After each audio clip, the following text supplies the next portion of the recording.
YCP నిరసన దీక్షల్లో పాల్గొనేవారు జంజీలు కాదని జెన్ఎఫ్లు అని టీడీపీ ఎమ్మెల్యే సోమిరెడ్డి చంద్రమోహన్ రెడ్డి సెటైర్లు వేశారు. వైసీపీ దీక్షలు చూసి ప్రజలు నవ్వుకుంటున్నారని విమర్శించారు.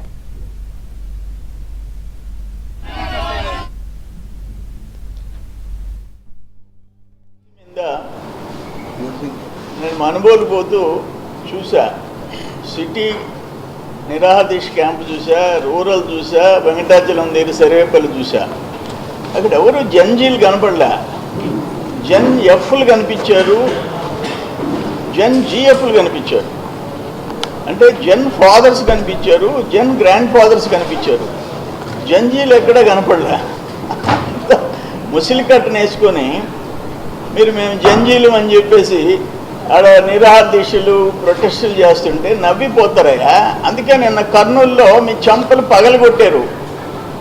అసలు ఆ కోట మీద ఆ వేల మంది రాయలసీమ నుంచి ఉద్యోగాలు వచ్చిన వాళ్ళు ఇచ్చిన ప్రొటెస్టు మీకు ఇంకా ఇప్పటికన్నా బుద్ధి రావాలా?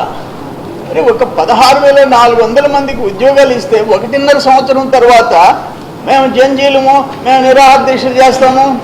ఏం మీరు నిరాహాదీక్ష అంతంతలో పొట్టలు వేసుకొని వెంకటాచలంలో చూసా, ఒక్కొక్కరికి ఎంత పొట్టలు ఉన్నాయి. మీరేది నిరాహాదీక్షలు చేసేది? ఒక్కరన్నా కుర్రోళ్ళు కనిపిస్తున్నారా? అందరు ఫాదర్సు, గ్రాండ్ ఫాదర్స్ కనిపిస్తున్నారు. నాయనలు, తాతలు, అవ్వలు కనపడలేదైతే అక్కడ. అందుకని ఇప్పటికైనా బుద్ధి తెచ్చుకోండి. కర్నూలు పరిస్థితి రాష్ట్రం అంతా వచ్చే తిరుగుబాటు మీకు ఎదుర్కోబోతుంది.